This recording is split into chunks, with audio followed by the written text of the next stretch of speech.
ஆதி பாரதி சீரியலேருந்து சூப்பரான ப்ரோமோ வந்திருக்கு. நம்ம அதை பற்றி தான் இந்த வீடியோக்குள்ளே நம்ம பார்க்க போகிறோம். நம்ம வீடியோக்குள்ளே போகிறதுக்கு முன்னாடி நம்ம சேனலுக்கு யாரெல்லாம் சப்ஸ்கிரைப் பண்ணலையோ அவங்களாம் சப்ஸ்கிரைப் பண்ணிக்கிடுங்க. பக்கத்தில் உள்ள பெல் பட்டனை கிளிக் பண்ணுங்க. வாங்க வீடியோக்குள்ளே போகலாம். பாரதி தான் காட்டுறாங்க. பாரதி சரவணங்கிட்ட சொல்லிட்டு இருக்கிறாங்க, எதுக்காக நீங்கள் கருப்பணசாமியை நீங்களும் வேஷம் கட்டுனீங்க அப்படிங்கும்போது, என்ன பாரதி இந்த பிரச்சனைலாம் வரும்னு சொல்லிட்டு எனக்கு முன்கூட்டியே தெரியும், அதனால தான் நானும் கருப்பணசாமியை நானும் வேஷம் கட்டுனேன் அப்படிங்கிறாங்க. சரி, அவங்க தான் அடிக்கிறதுக்காக வந்தாங்களா? அப்போது அவங்கள அனுப்புனது யாருன்னு சொல்லிட்டுனா உண்மை உங்களுக்கு தெரியும், நீங்கள் உண்மையை உழைச்சிருக்க வேண்டியதானு சொல்லிட்டு இருக்கும்போது, அது என்னுடைய வேலை கிடையாது அப்படின்னு சொல்லிக்கிட்டு உடனே சரவணன் நினச்சி பார்க்குறாங்க.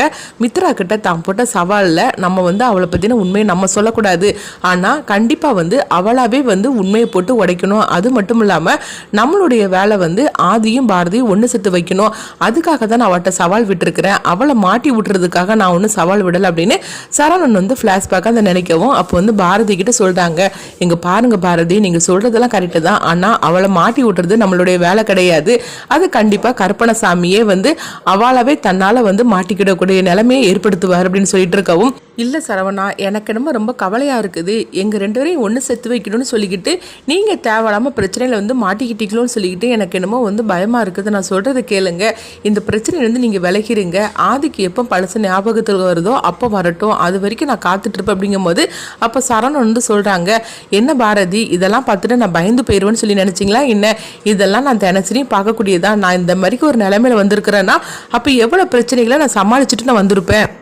அதனால இதெல்லாம் ஒரு பெரிய விஷயமே கிடையாது அப்படின்னு சொல்லவும், அப்போ பாரதி எதையும் யோசிக்கிற மாதிரி இருக்குது. உடனே சரவணன் கேட்டுட்டு இருக்கிறாங்க, என்ன பாரதி என்னாச்சு அப்படின்னு சொல்லிட்டு இருக்கும்போது, இல்லை ஆதிக்குள்ள கருப்பணசாமி வந்தாலும், ஆனால் ஆதி சாதாரணமாக இருக்கும்போது கூட எனக்கு ஏதாவது ஒரு பிரச்சனைனா அவர் வேற மாதிரி ஆவார், அதை நான் அடிக்கடி நான் பார்த்துருக்குறேன், ஆனால் எனக்கு ஒன்றுமே அதை பற்றி புரிய மாட்டேங்க அப்படிங்கவும், இது கூட உங்களுக்கு தெரியலையா அப்படின்னு சரவணன் கேட்டுட்டு இருக்கவும், என்ன சரவணா சொல்கிறீங்க அப்படிங்கும்போது, ஆதியோட உடம்புல யார் இருக்கான்னு உங்களுக்கு தெரியாதா அப்படின்னு சொல்லிட்டு இருக்கும்போது, நீங்கள் என்ன சொல்கிறீங்க, ஆதியோட உடம்புல யார் இருக்காவா, யார் அப்படி இருக்கிறாங்க அப்படிங்கும்போது, உங்களுடைய வாசுதான் அப்படிங்கிறாங்க. இப்படி சொன்னதுமே பாரதிக்கு தூக்கி வாரி போடுது.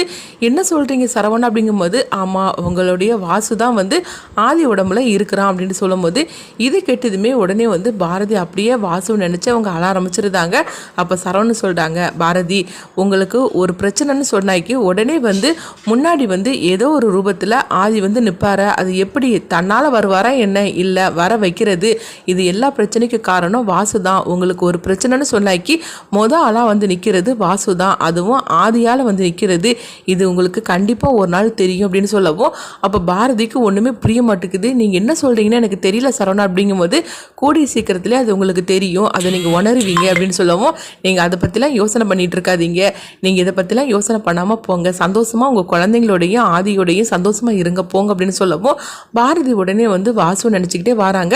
இன்னொரு பக்கம் பார்த்தோம்னா மித்ராவை தான் காட்டுறாங்க. மித்ரா சுதாகர்கிட்ட சொல்லிட்டு இருக்கிறாங்க, என்னன்னா நம்ம என்ன இது போட்டாலும் சரிதான், ஆனால் கடைசியில் அது நம்மளுக்கே ஆப்பா முடிஞ்சு போயிடுது, இப்போ என்ன பண்ணுறதுக்கு, கருப்பணசாமியோட கோபத்தை பற்றியா, அதாவது பாரதியோட்ட என்ன சொன்னார் பற்றியா, சீக்கிரத்திலேயே நீ மனசில் நினச்சதெல்லாம் நடக்கும்னு சொல்லியிருக்கிறாரு, அதே மாதிரிக்கு என்கிட்ட எந்த அளவுக்கு ஆக்ரோஷத்தோட இந்த கருப்பணசாமியை ஆதி பேசுனார் பற்றி அப்படிங்கும்போது, அதெல்லாம் நான் கவனிச்சுக்கிட்டு தானே இருந்தேன் மித்ரா, இதெல்லாம் நினச்சி நம்ம கலங்கி போயிடுவோமா என்ன, நீ ஒன்றும் கவலைப்படாத, எப்படி இருந்தாலும் சரிதான், ஆதி உனக்கு தான் அப்படின்னு சொல்லிட்டு இருக்கும்போது, அண்ணா நம்மளும் என்னென்னமோ திட்டத்தை போட்டுட்டு தான் இருக்கிறோம், ஆனால் எனக்கு என்னமோ கவலையாக இருக்குது, அந்த சரவணன் சொன்ன மாதிரிக்கு இந்த கோயிலிருந்து போகிறதுக்குள்ளேயே ஆதியும் பாரதியும் ஒன்று சேர்ந்துருவாங்களோன்னு சொல்லிட்டு எனக்கு பயமாக இருக்குன்னு அப்படிங்கும்போது, இங்கே பாரு மித்ரா, நீ எதுக்காக இப்படி பயந்துட்டு இருக்கிற, அண்ணன் நான் இருக்கிறோம்ல, நீ எதை பற்றி நினச்சி கவலைப்பட்டுட்டு இருக்காத, நான் இருக்கும்போது அப்படிலாம் எதுவுமே நடக்க விட மாட்டேன், நீ கவலைப்படாமல் போமா அப்படின்னு சொல்லிட்டு இருக்கும்போது, அடுத்ததான் சரவணனை தான் காட்டுறாங்க. சரவணன் சரி வாங்க நம்ம எல்லாரும் வீட்டுக்கு போகலாம் அப்படின்னு சொல்லவும்,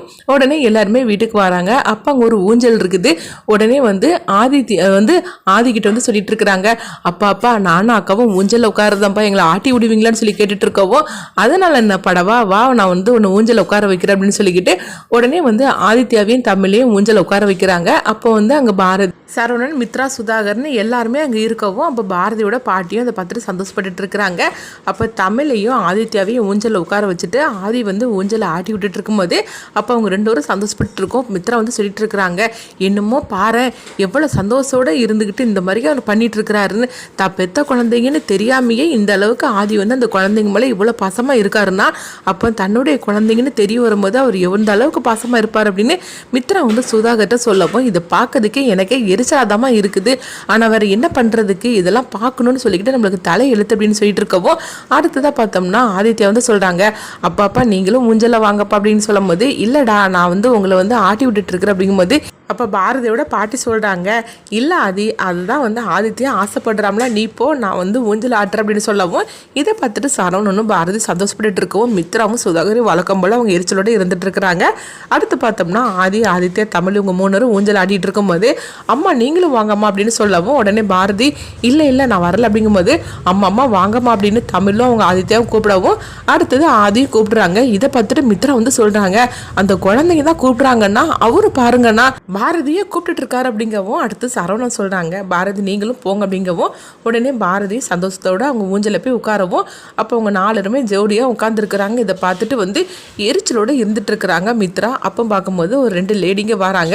அப்போ அந்த மித்ராவையே அந்த லேடியும் காட்டவும் அப்போ வந்து மித்ரா வந்து அந்த லேடிங்கிட்ட கண்ணை காட்டவும் அவங்களும் சரி அப்படிங்கிறாங்க. அடுத்தது அங்கே பார்த்தோம்னா அங்கே 4 பேரும் ஊஞ்சல் ஆடிட்டு இருக்கும்போது உடனே வந்து பாரதியோட பாட்டி வந்து நினைக்கிறாங்க, எப்படியோ இந்த 4 பேரும் ஒன்று சேர்ந்துட்டாங்க, இப்படியே என்றைக்குமே இருக்கணும், ஆதிக்கு மட்டும் பழசெல்லாம் ஞாபகத்தில் வந்துச்சுன்னா கண்டிப்பாக வந்து இவங்க தான் இவ்வளோ சந்தோஷமாக இருப்பாங்க, பாரதி முகத்தில் எவ்வளோ சந்தோஷம் தெரியுது, இது எல்லாத்துக்கும் காரணம் சரவணன் தான் அப்படின்னு சொல்லிட்டு பாரதியோட பாட்டி நினச்சிட்டு இருக்கவும் அடுத்து மித்ரா வந்து இதுக்கு மேலே அங்கே இருக்க முடியாதுன்னு சொல்லிட்டு அவங்க கோபத்தோடு வெளியே வரவும் அடுத்தது மித்ரா சுதாகரும் வந்து வெளியே வந்துடவும் அந்த 2 லேடிகளும் அங்கே வராங்க. வந்ததுமே மித்ரா அம்மா சொல்லுங்கள் நாங்கள் என்ன பண்ணணும் அப்படின்னு சொல்லி கேட்டுட்டு இருக்கும்போதே அங்கே பார்த்தீங்களா பாரதியை அவளுக்கு தான் இந்த மாதிரிக்கு பண்ணணும் அப்படின்னு சொல்லிட்டு இருக்கவும் அப்போ வந்து ஒரு திட்டத்தை போட்டு கொடுக்குறாங்க மித்ராவும் சரவணும் அவங்கக்கிட்ட. அவங்க சொல்கிறாங்க, இதை பற்றிலாம் நீங்கள் கவலைப்படாதீங்கம்மா, எங்ககிட்ட நீங்கள் சொல்லிட்டீங்களா கண்டிப்பாக நாங்கள் செஞ்சு முடிச்சிடுறது அப்படிங்கவும் இந்த பணம் அப்படின்னு சொல்லிட்டு மித்ரா வந்து அவங்க பணத்தை கொடுக்கவும் அவங்களும் பணத்துக்கு ஆசைப்பட்டு அவங்க சொன்ன சதி வேலைகளை வந்து செய்கிறதுக்காக போகிறாங்க. அடுத்தது இங்கே பார்த்தோம்னா சரவணன் வந்து நினைக்கிறாங்க, கண்டிப்பாக இந்த மித்ரா சும்மா இருக்க மாட்டா, ஏன்னா இவங்க 4 பேரும் ஜோடியாக இருக்கிறத பார்த்துட்டு கண்டிப்பாக வந்து மித்ராவோட வயிறெல்லாம் எரிஞ்சிருக்கும், அதனால ஏதாவது ஒரு திட்டத்தை போடுவா, எப்படியாவது வந்து ஆதிக்கிட்ட இருந்து பாரதியை பிரிக்கணும்னு சொல்லிக்கிட்டு ஏதாவது ஒரு சதி வேலையை பண்ணுவா அப்படின்னு சொல்லிக்கிட்டு சரவணன் வந்து அவங்க மித்ராவை நோட் பண்ணிட்டு இருக்கிறாங்க. அடுத்ததான் அங்கே பார்த்தோம்னா பாரதியை வந்து ஏதாவது பண்ணணும்னு சொல்லிக்கிட்டு மித்ரா வந்து 2 லேடிகளை அனுப்பி வச்சிருக்கிறாங்க. அவங்களால பாரதிக்கு என்ன ஆபத்து வரப்போகுது, அந்த ஆபத்துலேருந்து சரவணனும் ஆதியும் எப்படி காப்பாற்ற போகிறாங்க அப்படின்னு சொல்லிட்டு பார்க்கலாம்.